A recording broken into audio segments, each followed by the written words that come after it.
Commander Elena Torres stood at the observation deck of the Earth vessel Horizon, watching the crystalline spires of Meridian Prime pierce the violet clouds below. After 15 years of deep space exploration, she thought nothing could surprise her anymore. She was wrong. The Meridians were supposed to be the perfect example of evolutionary success, a species that had mastered genetic engineering to eliminate all perceived flaws. Their cities were architectural marvels of living crystal, their technology centuries beyond Earth's capabilities. But perfection, Elena was learning, came at a terrible price. "Commander, they're beginning the purification ceremony," Lieutenant Park's voice crackled through her calm, "you might want to see this." Elena's jaw tightened as she made her way to the diplomatic observation platform. The Meridian High Council had, graciously, allowed Earth's delegation to witness their sacred ceremony. Now she understood why.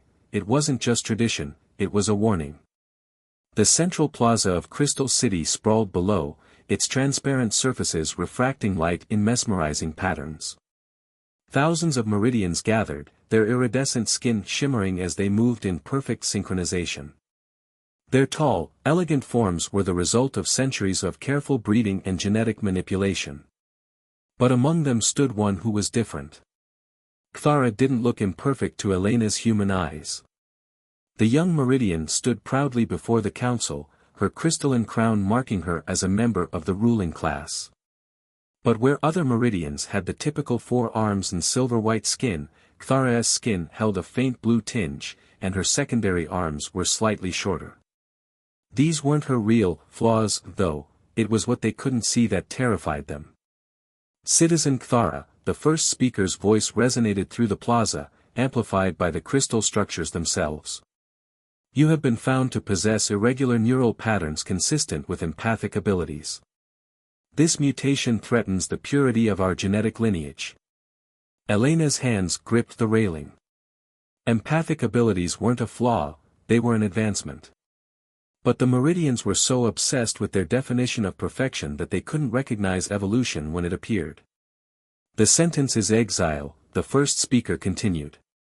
"You will be transported to the outer reaches, where your corruption cannot taint our society." Cthara's voice rang out clear and unwavering.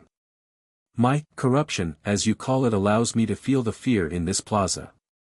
Not fear of me, fear of what I represent." "Change terrifies you, doesn't it, first speaker?"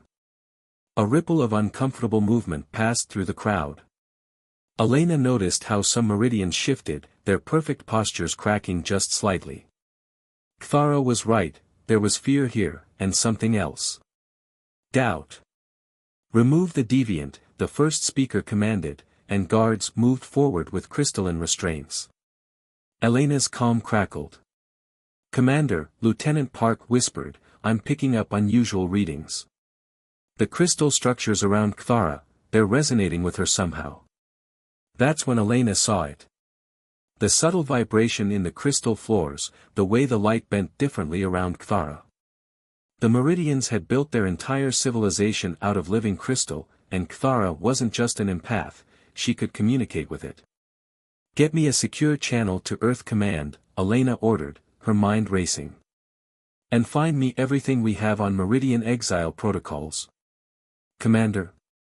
Park's voice held a note of warning. "The non-intervention directive. Sometimes doing the right thing means breaking the rules, Lieutenant." Elena watched as they led Cthara away, her head still held high. "They call this a purification ceremony. I call it a crime against their own evolution. And I didn't join the Explorer Corps to stand by and watch crimes happen." As Cthara disappeared into the shadow of the crystal spires, Elena made her decision.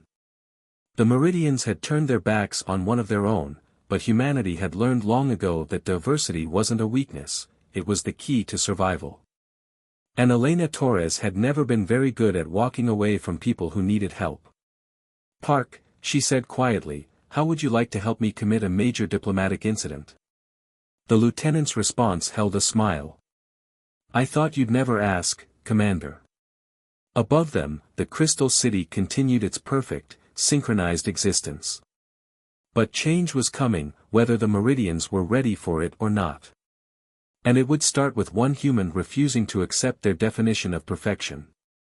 In the holding cells below the city, Cthara pressed her hand against the crystal wall, feeling the subtle vibrations of her prison. They thought they were containing her, but they didn't understand. The very substance of their civilization resonated with her consciousness. She closed her eyes, sensing another mind approaching, human, burning with determination and compassion. Perhaps, she thought, exile wouldn't be as lonely as they intended. Lieutenant Park's fingers flew across the holographic display, dismantling the crystal cell's security protocols layer by layer. Commander Elena Torres stood watch, her pulse steady despite the weight of what they were about to do. Breaking into a Meridian detention center wasn't just against regulations, it was the kind of action that could spark an interstellar incident. 3 minutes until the guard rotation, Park whispered, his face illuminated by the soft blue glow of his tablet. The crystal resonance patterns are unusual. It's like they're responding to something. Or someone, Elena replied, glancing at Cthara's cell. The imprisoned Meridian sat in perfect meditation, her 4 hands resting on her knees, a faint shimmer rippling through the crystal walls around her. She's not just waiting for rescue, she's communicating with the city itself. The detention level's lighting suddenly shifted, casting everything in a pale violet glow. Warning signals flashed across Park's screen. Commander, we've got a problem. The High Council's convened an emergency session. They're moving up the exile timeline. We're out of time. Elena's hand went to her sidearm, not to draw it, but to remind herself it was there. How long? 20 minutes, maybe less. They're preparing a transport now. Park's voice carried an edge of panic. We need to abort. The diplomatic implications are less important than doing what's right. Elena stepped forward, pressing her hand against the crystal wall. Cthara. If you can hear me, we're here to help, but we need to move fast. Cthara's eyes opened, their iridescent depths focusing on Elena with unexpected intensity. The crystal sings to me, Commander. It always has. That's what truly frightens them, not my empathy, but my connection to the very foundation of their society. She rose gracefully, approaching the transparent barrier. They built their perfect world on living crystal, never realizing it might have a will of its own. As if in response to her words, a subtle vibration ran through the floor. Park's instruments went haywire. Commander, the crystal structure, it's reconfiguring itself. The wall between them began to shift, molecular bonds realigning under Cthara's influence. A passage formed, smooth and silent as flowing water. Cthara stepped through, her shorter secondary arms wrapped around herself in what Elena recognized as a gesture of vulnerability. The city helps those who listen to it, Cthara said softly. But we must hurry. The council will feel this disruption. They moved swiftly through the crystalline corridors, Park's hacked security protocols clearing their path. But with each step, Elena felt the weight of eyes upon them, not physical observers, but the collective consciousness of a society about to face its greatest fear, change. Commander, Park's voice cracked with tension, incoming transmission from Earth Command. Admiral Chen is demanding an immediate response. Elena's jaw tightened. Of course the Admiral would choose now to check in. Keep moving. I'll handle it. The holoscreen materialized before her as they ran, Admiral Chen's stern face floating in the air. Commander Torres, explain yourself. Our sensors show unauthorized activity in a restricted Meridian facility. With respect, Admiral, I'm preventing a crime against consciousness itself. Elena didn't break stride. The Meridians aren't just exiling citizens, they're attempting to suppress an evolutionary advancement that could revolutionize their entire society. That is not your decision to make, Commander. Stand down immediately. Cthara suddenly stopped, her head tilting as if listening to an unheard song. They're sealing the city. The crystal is afraid. They're forcing it to act against its nature. The walls around them began to pulse with an angry red light. Alarms echoed through the structure, their crystalline resonance almost painful. Park's tablet sparked and died. They're locking down every level. We're trapped. Admiral Chen's voice grew harder. Torres, this is your last warning. Stand down or... Elena cut the transmission with a sharp gesture. Clara, you said the crystal helps those who listen. Can you listen harder? A small smile curved Clara's lips. Commander, I never stopped. She pressed all four hands against the nearest wall, and the crystal sang. Reality seemed to blur around them as the very structure of the city responded to Clara's touch.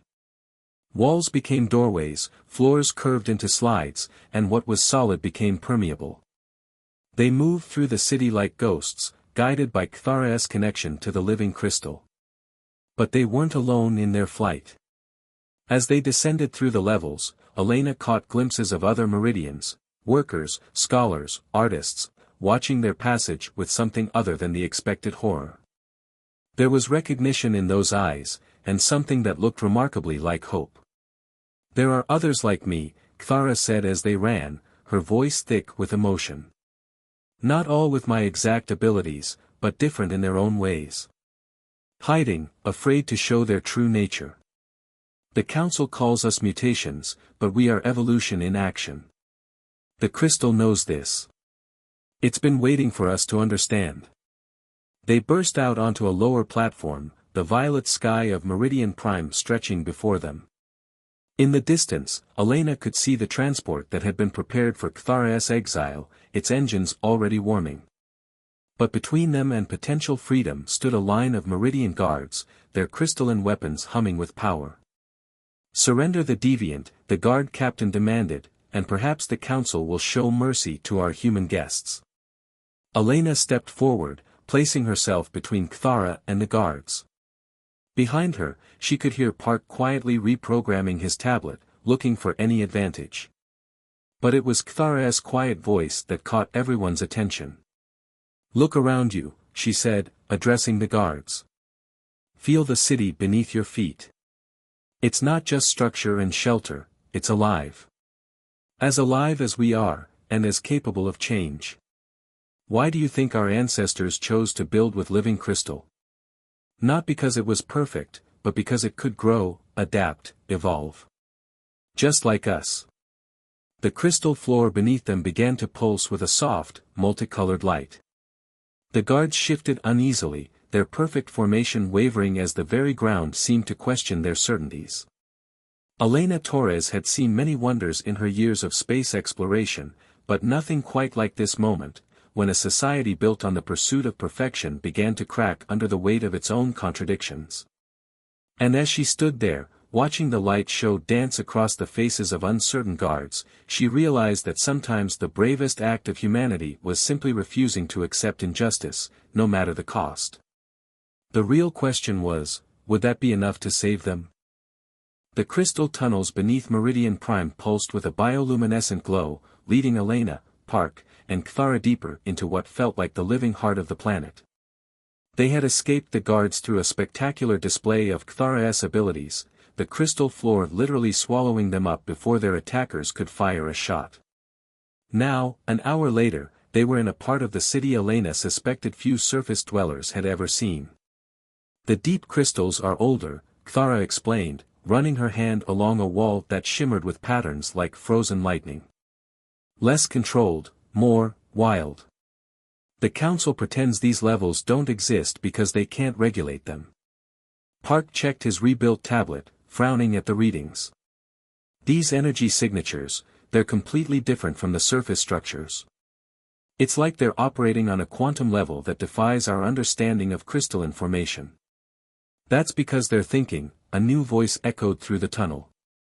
A figure emerged from what had appeared to be solid crystal, another Meridian, but one unlike any Elena had seen before.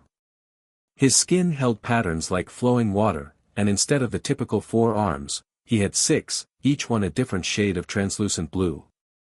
Commander Torres, Lieutenant Park, Clara said with obvious warmth, meet ZXHAR, one of the first to hear the crystal's song.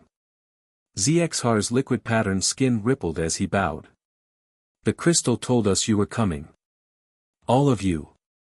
It's been, excited. He smiled, an expression that seemed to light him from within. We don't get many visitors down here, especially not humans. We? Elena asked, though she already suspected the answer. ZXHAR gestured for them to follow, leading them through a passage that opened into something that took Elena's breath away. They stood on a balcony overlooking an entire underground city, but one that made the surface metropolis look rigid and lifeless in comparison. Here, the crystal structures flowed like frozen waves, pulsing with colors that shouldn't exist in nature. And everywhere, there were meridians, hundreds of them, each one distinctly different from the perfect specimens above. Some had skin that changed color like mood rings, others possessed extra limbs or fewer than the standard 4. One group appeared to be communicating entirely through patterns of light that rippled across their bodies.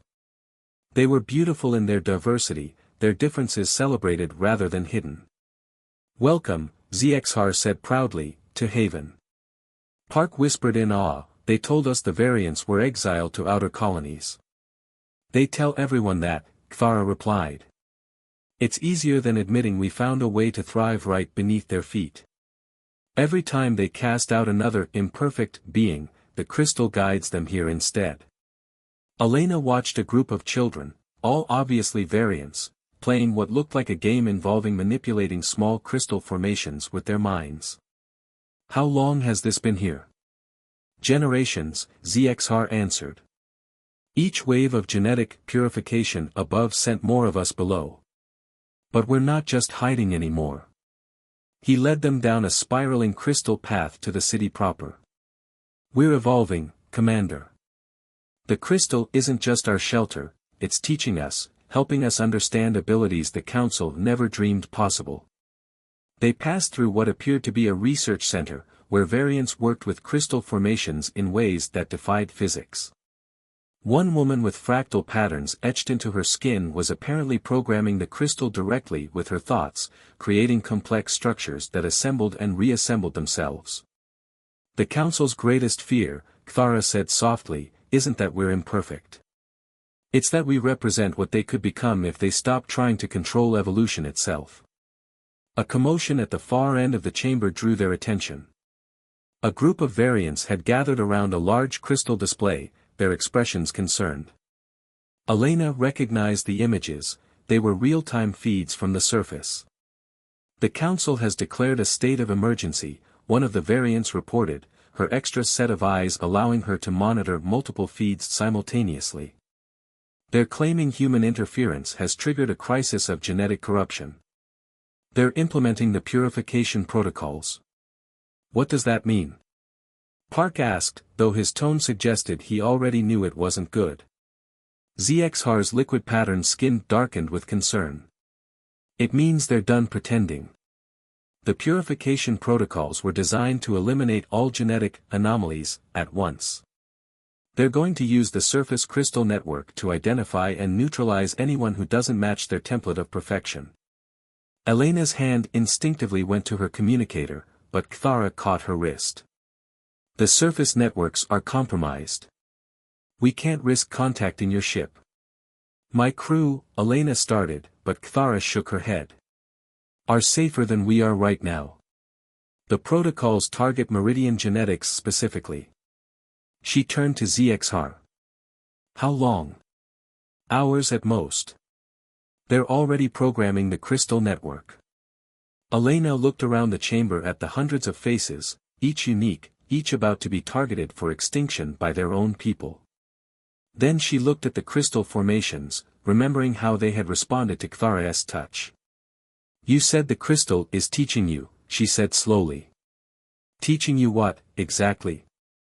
A smile spread across Cthara's face as she caught Elena's meaning. Teaching us that control isn't the same as harmony. She pressed her hand against the nearest wall, and Elena felt a subtle vibration run through the entire chamber.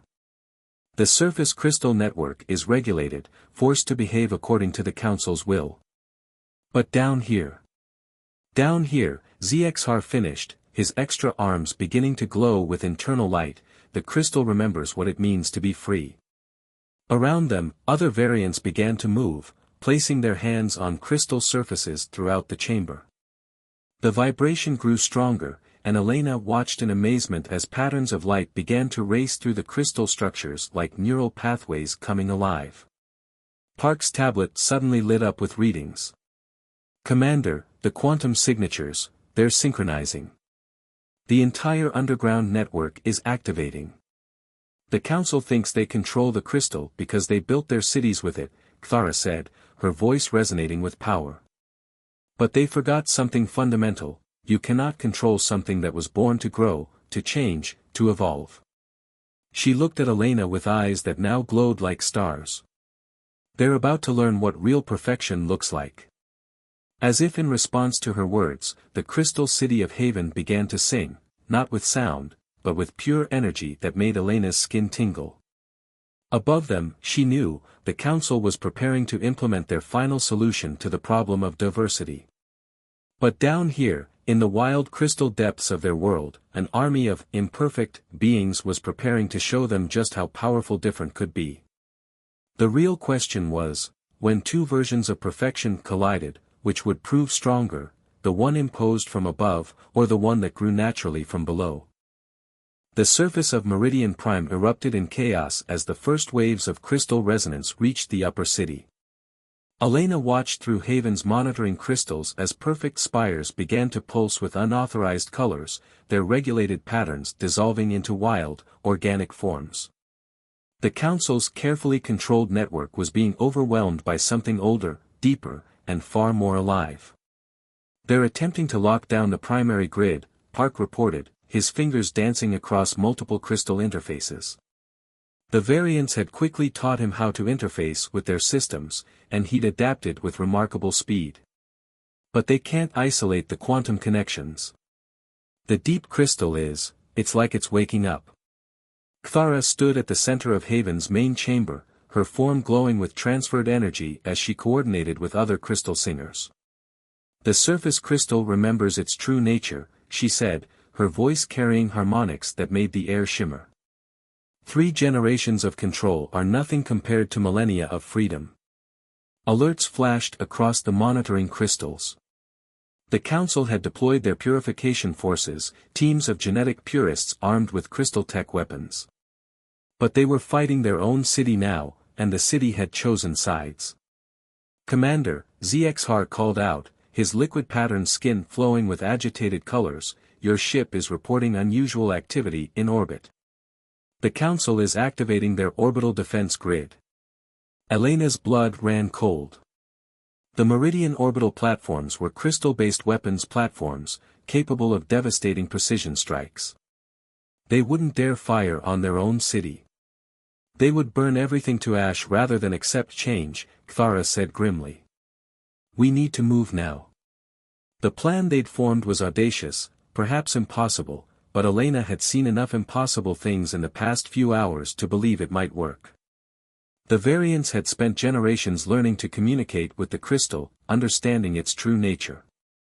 Now they would attempt something unprecedented, connecting the entire crystalline network, from the deepest caves to the highest spires, into a single conscious entity. "Everyone in position," Elena ordered, falling naturally into command mode. Around the chamber, hundreds of variants took their places in a complex geometric pattern, each one connecting to a specific crystal node. Clara stood at the center, with ZXR and the other strongest crystal singers forming a circle around her. "Remember," Clara addressed them all, "we're not trying to control the crystal. We're asking it to remember what it truly is." The chamber hummed with power as the variants began their work. Elena watched in awe as patterns of light flowed between them, connecting each unique individual into a greater whole. The crystals sang, not with sound but with pure energy that made reality itself vibrate in sympathy. Above them, the Council's forces were discovering that their weapons no longer responded to commands. Crystal doors sealed or opened randomly, transportation tubes redirected themselves, and communication networks carried unauthorized thoughts and feelings throughout the city. They're preparing to fire the orbital platforms, Park warned, his voice tight with tension. Elena quickly activated her emergency transmitter, broadcasting to the horizon. This is Commander Torres. Get the ship out of range immediately. That's an order. Belay that order, a new voice cut through the chaos. Admiral Chen's hologram materialized in the chamber, her expression stern but thoughtful. The horizon is staying right where it is, Commander. Along with the rest of the Earth Defense Fleet that just arrived in system. Elena blinked in surprise. Admiral? Did you really think I cut communication with you earlier because I disapproved, Commander? A slight smile crossed Chen's face.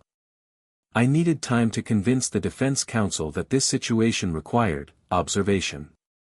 To ensure no harm comes to an emerging sentient species. Understanding dawned. The Crystal Network is displaying all the signs of awakening consciousness, yes. And Earth has very specific protocols about first contact with new sentient beings.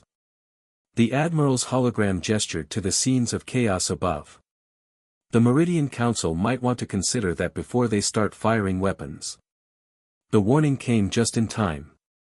As the orbital platforms powered up, they found themselves surrounded by Earth ships, their presence a silent reminder that genocide was not an acceptable solution to social change. But the real change was happening below. The Crystal Network, guided by the Variance Communion, was reaching a critical point of awareness. Elena felt it as a pressure in her mind, a sense of something vast and ancient slowly opening its eyes. Cthara's voice echoed with power that wasn't entirely her own. It remembers. The crystal remembers everything. What it was before they shaped it, what it could be if allowed to grow freely. Her eyes opened, glowing with internal light.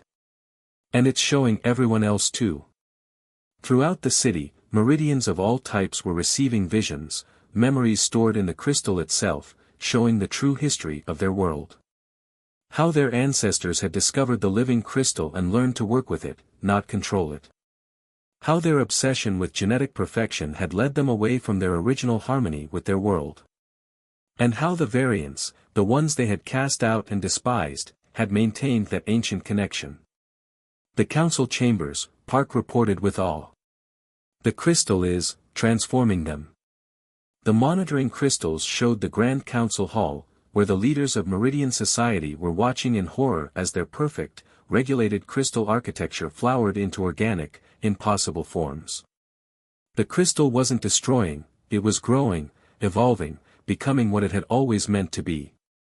First Speaker Vaughn, his perfect features distorted with rage, raised a crystal weapon. This is abomination. We will not allow. He never finished the sentence. The crystal floor beneath him shifted, not to harm but to embrace, wrapping him in a cocoon of living light. When it retreated, he stood trembling, his eyes wide with understanding. The crystal, he whispered, I can hear it. All this time, we thought we were perfecting our world, but we were suffocating it. Suffocating ourselves.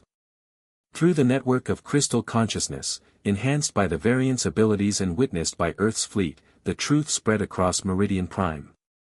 The perfect society began to crack, not into chaos, but into something new, something that embraced change rather than feared it. Elena looked at Cthara, who was slowly lowering her hands as the crystal's song stabilized into a steady harmony. Is it over?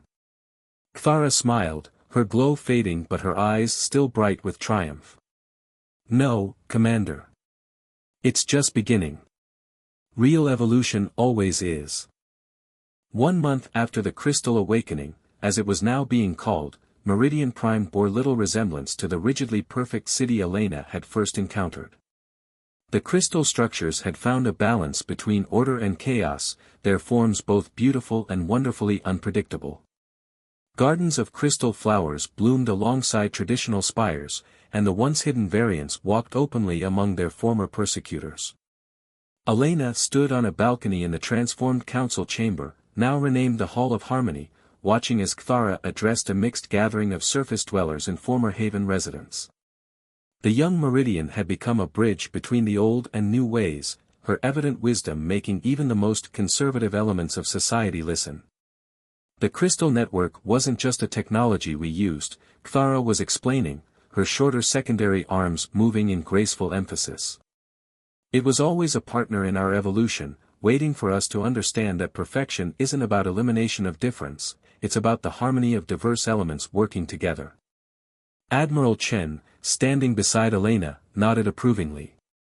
The Meridian Integration Council is making remarkable progress. Though I suspect having an Earth defense fleet in orbit helped smooth the transition. The fleet wasn't what changed their minds, Elena replied, watching as a group of variant children demonstrated their abilities with crystal manipulation, their former imperfections now recognized as evolutionary advantages. They just needed to be reminded of who they really were. ZXR approached, his liquid patterned skin rippling with pleased colors. Commander, the preliminary results from our joint research initiative are fascinating. The crystal network's consciousness seems to operate on quantum principles we barely understand. Each variant's unique abilities appear to access different aspects of its fundamental nature. And the old council members? Elena asked, though she could guess from his expression. Most have joined the integration efforts, especially after experiencing direct communion with the crystal consciousness. Even First Speaker Vaughn has become one of our strongest advocates. ZXR's extra arms gestured expressively. It's remarkable what happens when fear of difference is replaced with curiosity about possibility. Park emerged from a nearby crystal terminal, his eyes bright with excitement. Commander, you need to see this. The deep crystal formations we've been monitoring, they're not just responding to meridian genetics anymore. They're starting to react to human neural patterns. Elena raised an eyebrow. Are you saying humans might be able to communicate with the crystal network? I'm saying evolution doesn't stop just because we think we've reached perfection. He grinned. Some of the variant researchers think the crystal might be actively adapting to facilitate interspecies communication. It's learning from us as much as we're learning from it. A soft chime resonated through the chamber, and the crystal walls shifted to display a mesmerizing pattern of light, the new way the city communicated with its inhabitants. Clara interpreted the message, her expression growing serious. The deep crystal has detected something, she announced.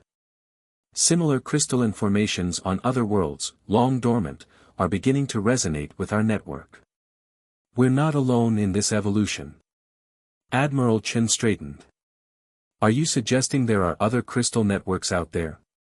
Other civilizations that might have gone through similar struggles? Or civilizations that are about to, Elena mused, already seeing the implications. They might need guidance to avoid the same pitfalls Meridian society fell into. Clara smiled. Perhaps that's why our paths crossed, Commander. Your humanity helped us remember our own. Now we can help others remember theirs. The chamber filled with a soft, multicolored light as the crystal responded to the mounting excitement of its inhabitants. Elena watched as humans and Meridians, variants and former purists, all worked together, their differences creating a harmony more perfect than uniformity could ever achieve. You know, Elena said to Admiral Chen, when I refused to walk away from Cthara, I never imagined it would lead to all this. That's the thing about standing up for what's right, Commander, Chen replied. You never know how far the ripples will spread. In the center of the chamber, a new crystal formation was taking shape, not through careful engineering, but through the combined will of everyone present. It grew into a spiral that seemed to reach toward the stars, its facets reflecting not just light, but possibility. Cthara placed her hand on the formation, and Elena felt a faint resonance even through her human nervous system. The crystal says this is just the beginning, Cthara translated. There are more differences to celebrate, more barriers to break, more evolution to embrace. The question is, are we ready for the journey? Elena looked around the chamber at the faces of humans and Meridians alike, all turned toward that crystal spiral with hope and determination. She thought about how far they'd come from the rigid perfection of a month ago, and how far they might yet go. I think, she said, placing her own hand on the crystal beside Cthulhu's, we're ready to find out. The crystal pulsed with warm light, as if in agreement. Above them, the violet sky of Meridian Prime was darkening into evening, stars beginning to shine through the crystalline spires. Each point of light represented another possible destination, another chance to share what they'd learned, that true perfection lies not in the elimination of difference, but in the courage to embrace it.